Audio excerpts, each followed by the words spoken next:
네, 안녕하세요. 점프 컴퍼니 대표 박희영입니다. 저는 저희 회사를 통해서 분양 매매를 하신 분들에게 정보와 어떻게 관리되고 있는지를 정보를 드리기 위해서 매주 수요일 8시 30분부터 줌 강의를 하고 있습니다. 이것을 다시 듣고 싶으신 분들 아니면 못 들으셨던 분들이 어떻게 유튜브에 좀 올려주면 안 되겠냐라는 피드백을 주셔서 1시간 30분 너무 기니까, 그리고 제가 하는 얘기를 모두 다 유튜브에 공개를 할 수는 없으니까 한 30분 정도로 축약을 해서 유튜브에 올려드리려고 합니다. 편하게 운전하시거나 집안일 하시면서 라디오처럼 들으시면서 공부하시면 도움이 될 것 같습니다. 감사합니다.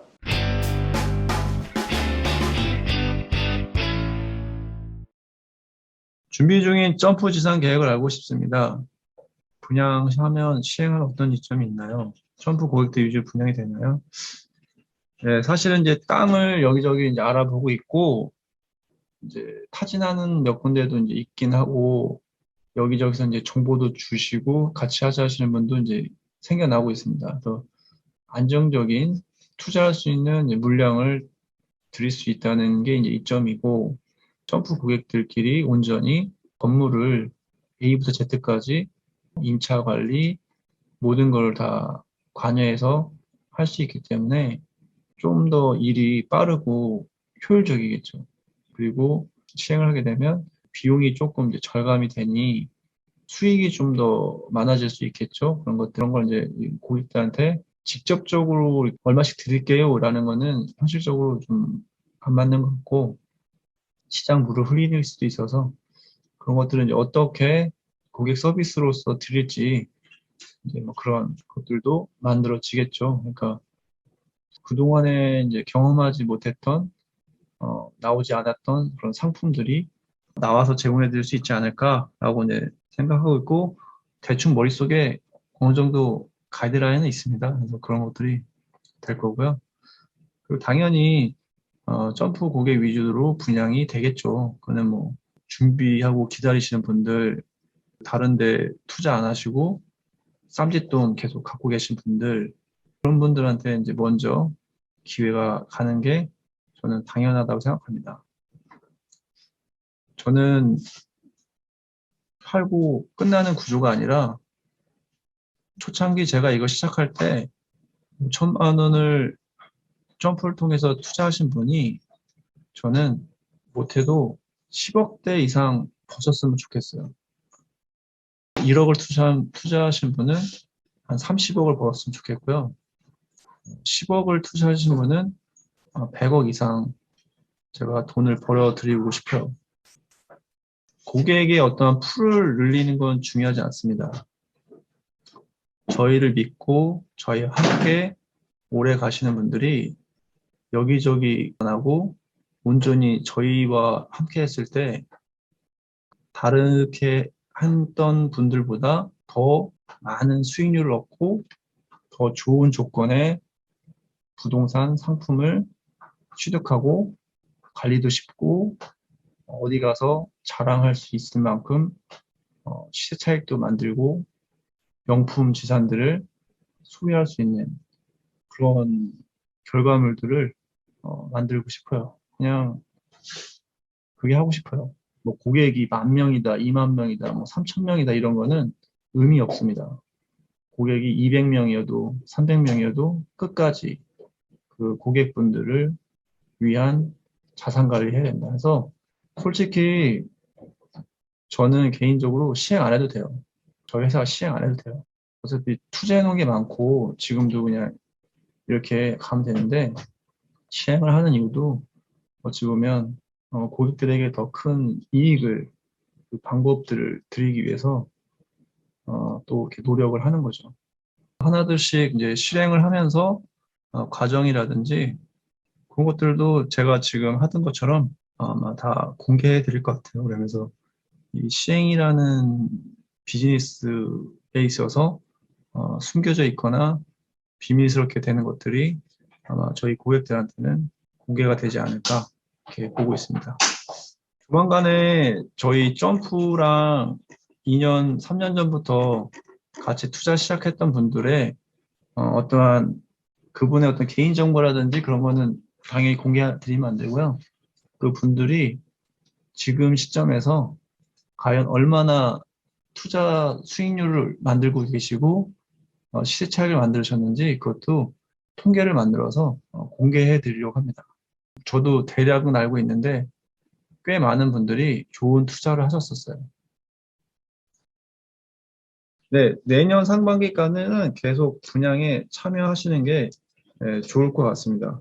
지금 뭐 뜨거운 불장이라고 하지만 지금까지 우리가 올해 이제 분양한 그 분양 칸수로 보면은 뭐 아파트들 뭐 신도시급 뭐 공급되고 하면 뭐 4만 세대, 만 세대 막 이렇게 몇 천 세대 이렇게 아파트 분양하잖아요.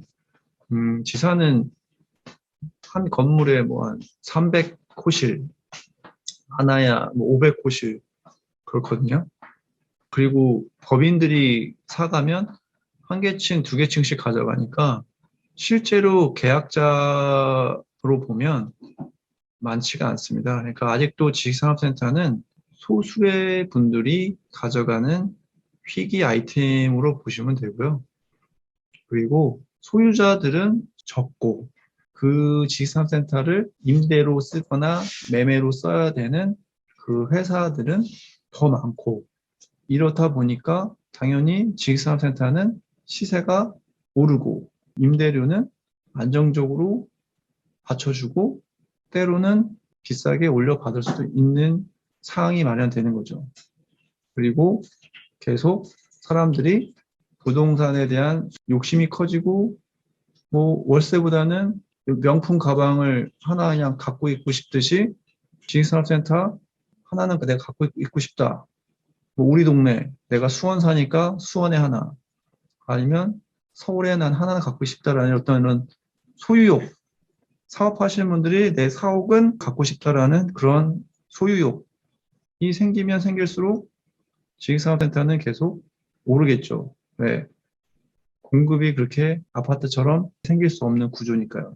국가가 나서서 도시개발을 하고 땅을 사들여서 보상을 해가면서 할 수 없는 게 지상이잖아요.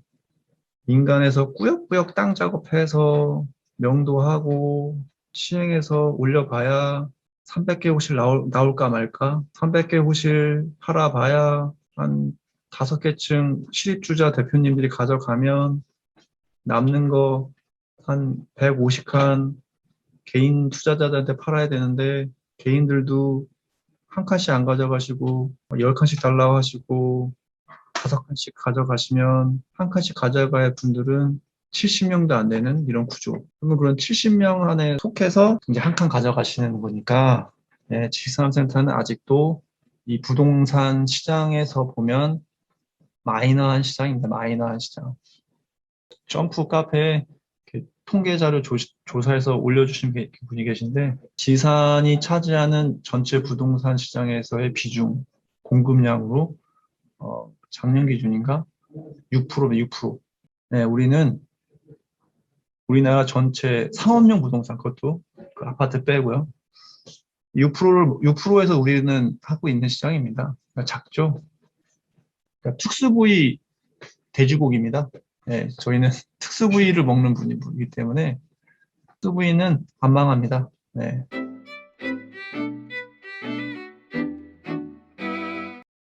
기숙사의 전망 어떤가요? 매도 혹은 임대 시 수익률은 어느 정도 될지 궁금합니다.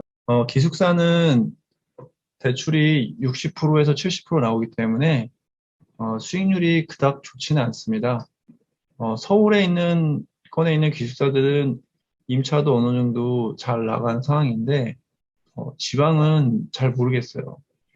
그래서 기숙사 같은 경우는 저희 점프에서도 그렇게 많이 추천을 하거나 하진 않습니다. 서울권들은 뭐 워낙에 주거할 수 있는 그 물건이 없으니까 그리고 오르기도 합니다. 그래서 요즘에 기숙사도 분위기는 원룸보다는 투룸, 1.5룸 이런 쪽으로 수요가 많이 생겨서 뭐 지금도 물론 이제 그렇지만 이게 사람들이 다 삶의 질의 수준이 약간씩 이제 오르고 좀 삶의 방향이 또 약간 다른 세대들도 있잖아요.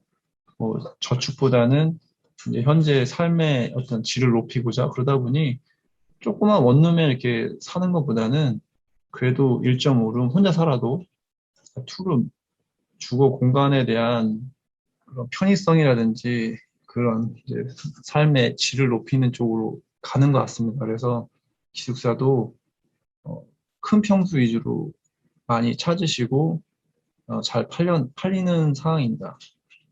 많이 찾으니까 잘 팔리겠죠? 그래서 앞으로는 기숙사도 아파트처럼 25평대, 뭐 큰 건 뭐 40평대 이런 거 나오지 않을까라는 전망이. 왜냐하면 이제 아파트는 청약을 당첨해서 사야 되는 거고 또 1가구 2주택에 걸릴 수도 있고 한데 기숙사가 화장실 2개에 방 4개 뭐 이런 식으로 나온다면 대출이 많게 나오면 70%까지 나온다고 했잖아요. 내 돈 30% 내고 30평대 아파트 사는 겁니다. 뭐 어디 월세 내고 사는 것보다는 훨씬 낫지 않을까요? 그리고 그런 상품은 희소하기 때문에 매가도 오를 것 같고 말하다 보니까 괜찮은 것 같네요. 나중에 시행할 때 누군가 참고해서 큰 평수의 기숙사를 하시면 잘 될 것 같습니다. 조그만 원룸은 약간 조심하셔라. 분양권은 언제 대파하는 게 좋을까요? 장기 보유가 좋을까요? 지역마다 전략이 다른가요? 이거는 투자하시는 분들의 성향과 괜찮은 것 같은데요. 사고 팔다 이렇게 그런 건 귀찮고 꾸준하게 월세 받는 게 목적이다 싶으면 굳이 어렵게 산 분양권을 굳이 팔 필요는 없죠. 그리고 본업에 집중하시면 되는 거고요. 본업보다는 부동산이 재밌고 부동산에 시간 투자를 많이 할 수 있다면 적극적으로 저희 점프의 직원이나 저나 저희 회사에 귀찮을 만큼 찾아오시고 문의하시면서 사고 파는 거를 하시면 되죠. 사고 파는 게 사실은 노동력이 많이 들어가잖아요. 네, 그럼에도 그런 거를 재밌어 하시고 직접 세금도 공부해서 부가세도 신고해 보시고 그런 것들을 좋아하시면은 여러 번 사고 파는 게 시드머니를 단기간 내에 만들 수 있는 방법이긴 하겠죠. 하지만 정말로 오래 가져가야 될 거를 눈앞에 작은 이익을 얻기 위해 팔았다. 다시는 그걸 못 사죠. 뭐 장단점이 있는데요. 잘 구분해야 될 것 같아요. 오래 가져갈 것과 대파할 수 있는 것들. 그리고 그거는 투자할 때부터 결정됩니다. 이 물건은 오래 가져갈 목적으로 삽니다. 이 물건은 어느 기간 내에 대파는 목적으로 삽니다. 라는 것들이 전략을 세우고 투자를 하셔야 되는데 저희 회사나 저나 저희 직원들이 하는 이제 뭐가 좋아요, 저게 좋아요, 이걸 꼭 사세요라기보다는 얼마 있으세요? 분양권 얼마나 사셨어요? 월세 얼마나 나오세요? 가용한 투자 자금이 얼마입니까? 6개월이 얼마입니까? 2년 후에 얼마가 나옵니까? 이런 것들을 여쭤본 다음에 그거에 맞춰서 앞으로 이런 물건이 나올 거고 이런 전매 물건이 있는데 이 시기와 투자할 수 있는 시기와 그 자금에 맞춰서 원하시는 목표를 달성하는 그런 쪽으로 포트폴리오를 만들어서 자산관리 개념으로 지식산업센터를 바라보고 상담해 드리고 있습니다. 이것도 어찌 보면 연차가 쌓였기 때문에 뿐만 아니라 저희 직원들이 지식산업센터에 대해서 연차가 쌓였고 다양한 고객을 만나보고 다양한 현장에서 좋은 성과를 내봤기 때문에 그리고 앞으로 열릴 신규 현장에 대한 정보를 저희가 전부 입수하고 가장 빠르게 가다 보니까 자산 관리라는 측면에서 개인의 포트폴리오를 짜드리고 전략적으로 투자 제안을 해드릴 수 있는 겁니다. 물론 저희 직원들 중에 포트폴리오를 짜고 전반적으로 브리핑을 해드릴 수 있는 경험이나 실력이 안 되는 분도 있어요. 왜냐? 아직 연차가 더 필요합니다. 그러면 그런 경우는 저나 저희 회사의 본부장급이나 이렇게 또 상담을 받으셔도 돼요. 상담이나 상담사가 배정이 됐다고 해서 그분이 영원히 어, 나를 케어해주는 분은 아닙니다. 왜냐면 내 돈이 5천만 원일 때는 그 5천만 원을 굴려줄 수 있는 상담사가 좋았다면 그분이 잘 굴려줘서 5천만 원이 5억이 된 거죠. 근데 그 상담사는 5억을 굴려본 적이 없는 거예요. 5억을 굴리려면 조금 더 나눠야 돼요. 공격적으로 한 2억, 안정적으로 뭐 한 3억 이런 식으로 이제 분산해서 할 줄도 알고 내가 5억을 안 굴려봤는데 그걸 어떻게 또 제안을 해가겠습니까? 고객을 분리해서 그런 분만 또 이렇게 적극적으로 상담해 줄 수 있는 팀이 꾸려져야겠죠. 최근에 그런 팀을 만들었습니다. 그렇게 이제 하니까 요거는 그렇게 한번 상담을 받아보시는 게 좋고요. 그게 가장 빨리 안전하게 돈 버는 방법입니다. 네, 오늘 이렇게 해서 1시간 20분가량 답변을 드렸습니다. 늦은 시간까지 감사드립니다. 다음 주에 뵐게요.